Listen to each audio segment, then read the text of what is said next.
Olá, seja bem-vindo ao Lead Talks Liderança para o Futuro, uma iniciativa do LEAD, o Grupo de Líderes Empresariais, em parceria com o Sistema Catarinense de Comunicação. O meu nome é Delton Batista, eu presido o Grupo Associativista aqui no estado de Santa Catarina e o objetivo dessa série de conteúdos do Lead Talks é aproximar um pouco mais as empresas, marcas e lideranças que impactam, que transformam Santa Catarina da informação e do conhecimento do grande público. Os nossos conteúdos sempre giram em torno do empreendedorismo, da inovação e da liderança que faz a diferença. Nossa convidada de hoje vai falar sobre um tema fundamental para o crescimento das empresas, especialmente nessa nova economia. A agência de comunicação e marketing Novitar, liderada por Carolina Ribeiro, nossa convidada, que vai nos falar um pouquinho sobre esse instigante mundo do marketing e dos negócios. Carolina, super obrigado por estar aqui conosco no Lead Talks. Queria, para começar, que você falasse um pouquinho da história da Novitar, como se posiciona no mercado, que tipo de soluções a agência de comunicação e marketing hoje dispõe, principalmente para as empresas. Obrigada, Delton. Obrigada pelo convite, por poder estar aqui, hoje compartilhando um pouco do que a gente faz lá na Novitar. A Novitar, ela nasceu em 2008, na cidade de Santa Maria, interior do Rio Grande do Sul. Então, o ano que vem completa 15 anos aí de mercado. E tantas mudanças, a Novitar ela tem um posicionamento assim, estratégico, mais voltado para a parte estrutural da empresa, o marketing como um todo. Desde o viés de estar entrando na empresa, estudando o seu negócio, entendendo o segmento, para depois estar entendendo a dor do cliente, aonde que está, quais são os gargalos, aonde que está pegando, para a gente poder aí sim desenvolver um plano de comunicação para poder estar agregando e trazendo mais resultados para a empresa. A Novitar acaba, de algum modo, fazendo esse papel de olhar 360 dentro da organização, em todas as fases do marketing e da comunicação, para conseguir fazer com que a empresa atinja seus melhores resultados. É por aí? Isso. Ela procura, quando ela entra num cliente, muito mais do que receber um brief e desenvolver uma campanha, ela, de fato, ela entra no cliente analisando toda a estrutura do cliente. Desde até porque a gente sempre brinca, Não adianta a gente fazer um canhão de mídia, fazer toda uma campanha e tudo, e não resolver os gargalos da empresa. Então, você só aumenta o caos. Então, a gente faz todo esse estudo também por trás para ver como é que está a parte de treinamento, como é que está o posicionamento. A gente trabalha muito com varejo. Então, como que está o posicionamento dos produtos dentro do estabelecimento. Toda essa análise, para aí sim, depois sentar com o pessoal e aí definir, não, tudo bem, vamos fazer isso, esperando um resultado X, Y, Z. A Novitar tem um posicionamento quase que de boutique, na medida que entra em profundidade nas dores, na compreensão do momento customizado, personalizado de cada empresa. Em especial, vocês se aprofundaram no segmento de varejo e dessa conexão varejo e indústria, que se manifesta no chamado trade marketing, essa conexão entre o que a indústria precisa, o que o varejo precisa, com foco no consumidor. Queria que você falasse um pouquinho mais sobre essa disciplina do marketing chamada trade marketing, que é uma das especialidades da Novitar.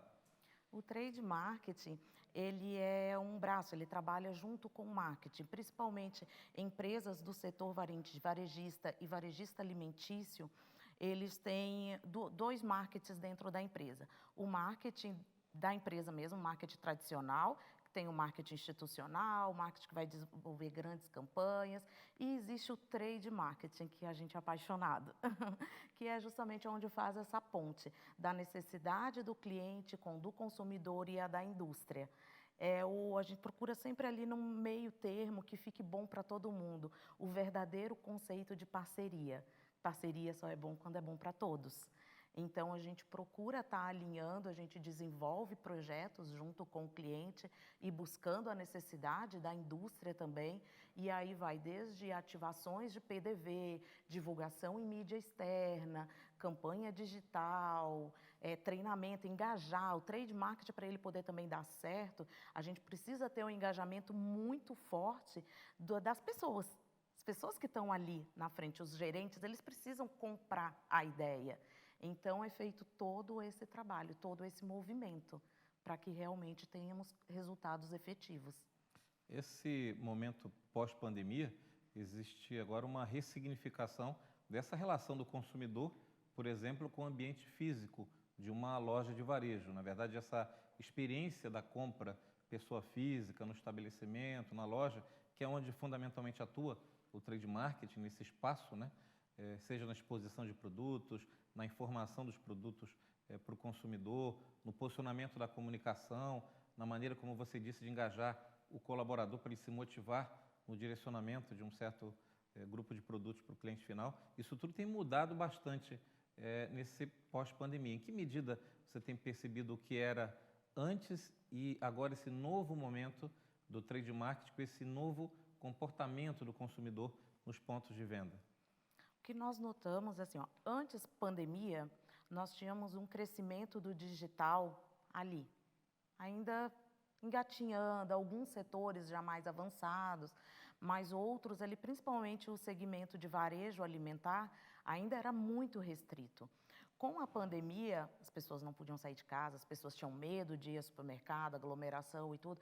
Então, assim, a grande maioria dos varejistas, eles se obrigaram a acelerar e fazer o delivery, e fazer a venda online. Então, foi a abertura assim, muito acelerada de um outro canal de venda, que é o canal do online. Como trazer a experiência do trade para o online, já que o meu cliente não vai estar no PDV? Então, se trabalha várias formas, desde posicionamento da indústria nos sites do cliente, em categorias específicas, com campanhas especiais, brindes. Foram feitas também várias ações de lançamento de produto, aonde quando se fazia, porque também quando você vai para o online, você consegue ter uma percepção melhor do cliente, você consegue ter o CRM, que eles falam, né, o DNA ali do cliente. Então, conforme diagnosticado o perfil do cliente e determinada indústria estava lançando um produto, colocava junto com as compras dele, que a gente chama de sample, uma embalagem com um produto para ele degustar, um lançamento.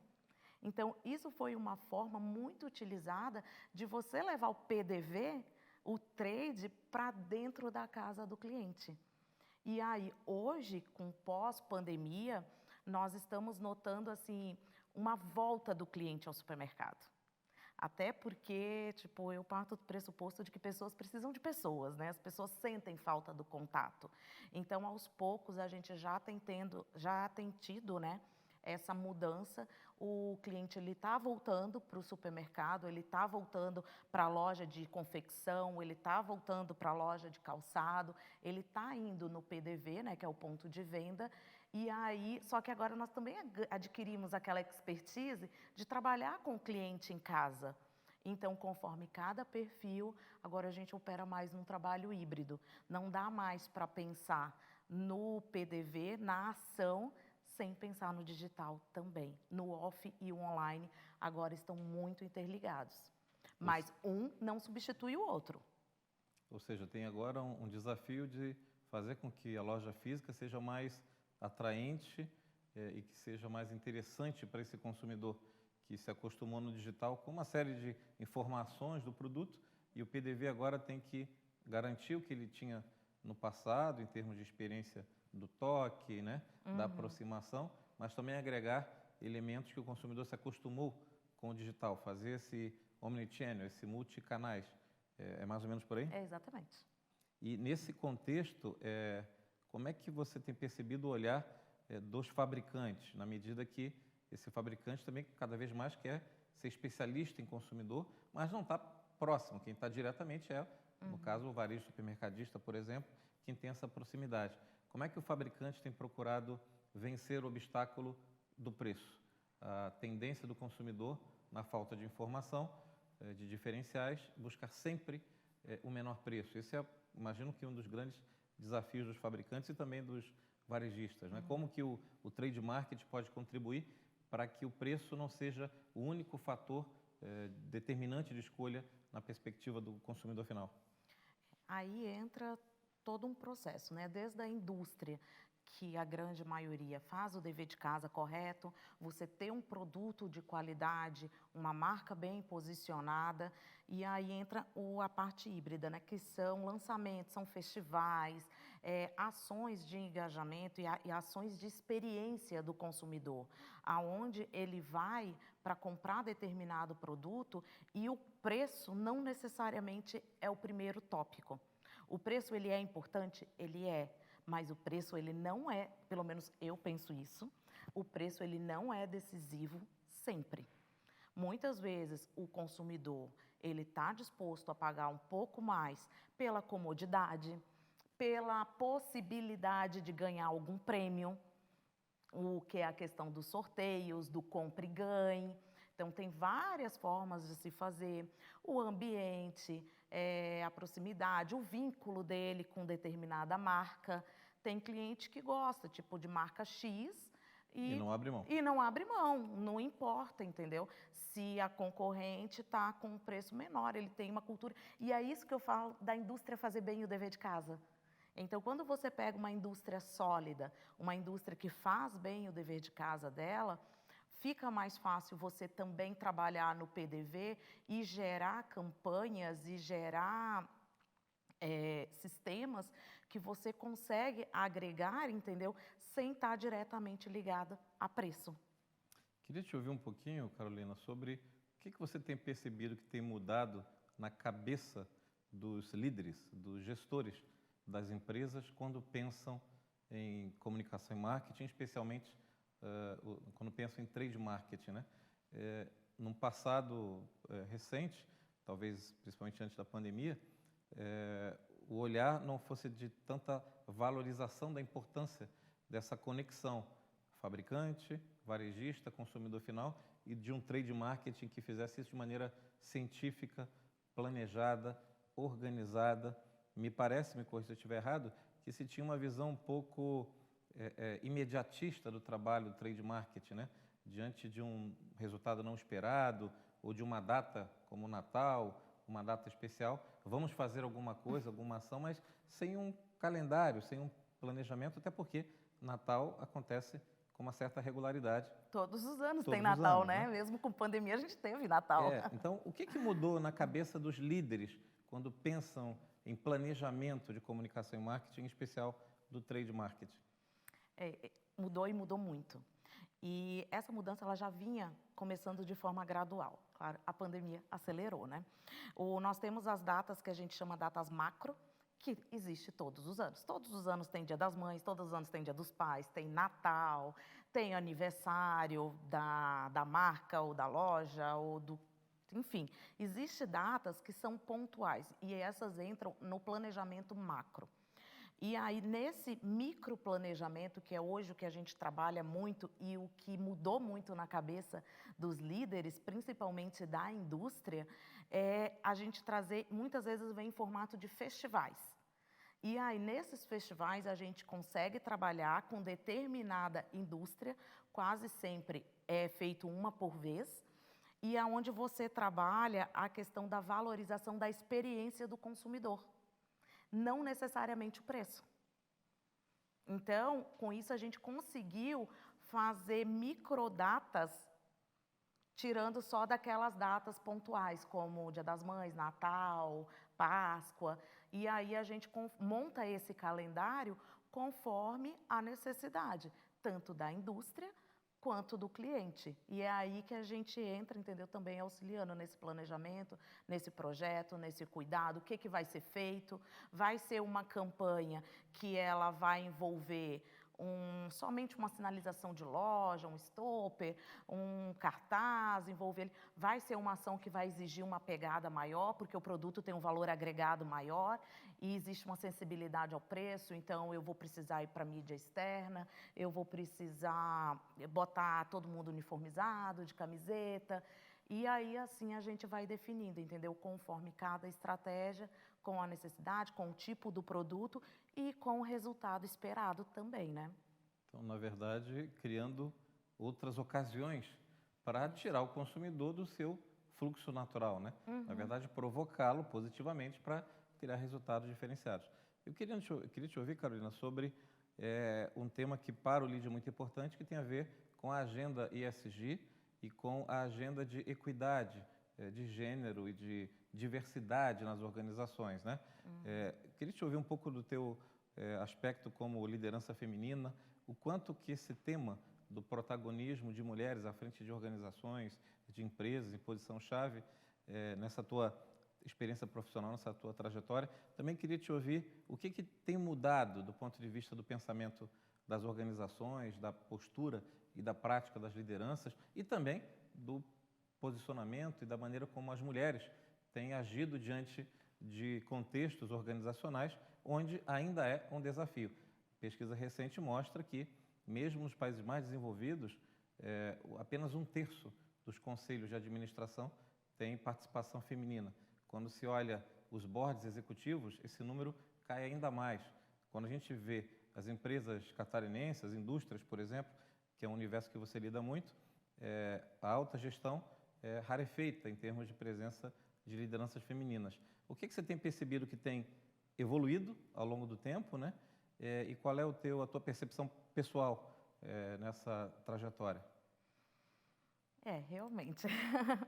Mulher no mercado de trabalho, ainda mais quando você vai para cargos de liderança, onde realmente a maior parte é ocupada pelo público masculino. Mas assim, ó, vai muito da pessoa ser focada, do objetivo, da postura, da pessoa saber o que ela quer. Ao longo da minha carreira, eu investi muito em conhecimento.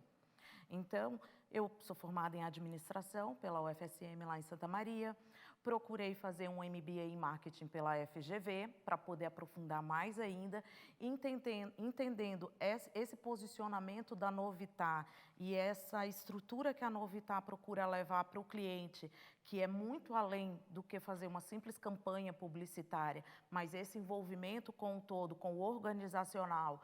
Houve uma necessidade de fazer um MBA em finanças e aí disponibilizou. Eu fiz lá em Santa Maria também na FGV, Finanças, Auditoria e Controladoria, para justamente saber conversar, saber como me posicionar, porque no final gira em torno de resultado.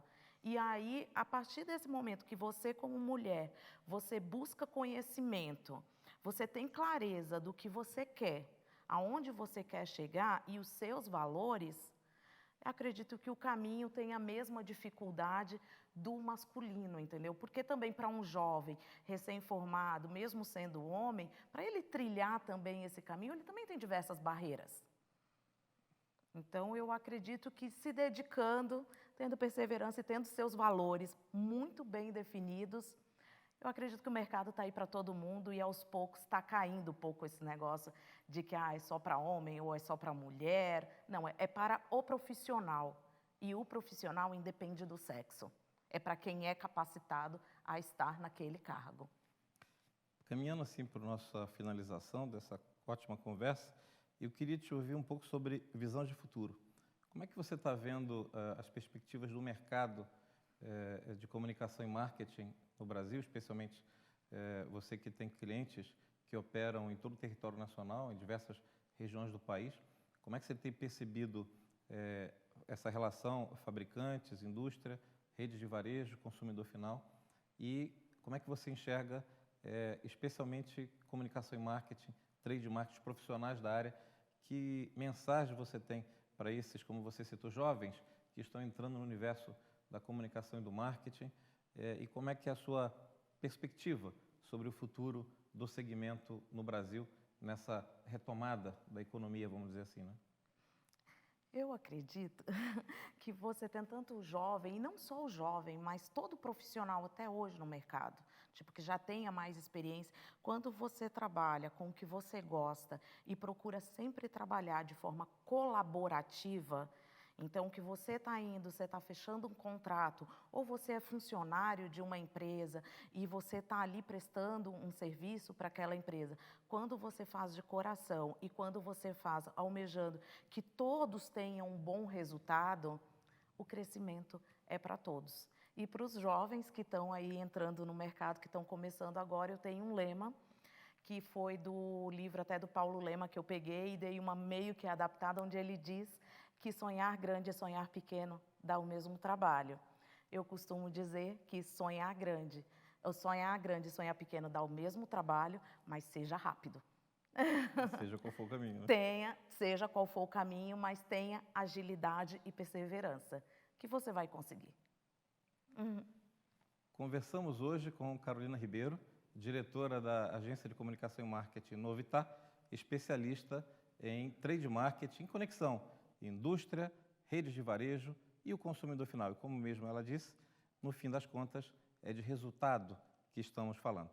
Acompanhe esse conteúdo nas diversas plataformas do LID, o Grupo de Lideranças Empresariais do Estado de Santa Catarina, e nas plataformas do Sistema Catarinense de Comunicação, seja o portal digital SCC10 ou o SBT TV, televisão aberta, em teasers para todo o estado de Santa Catarina.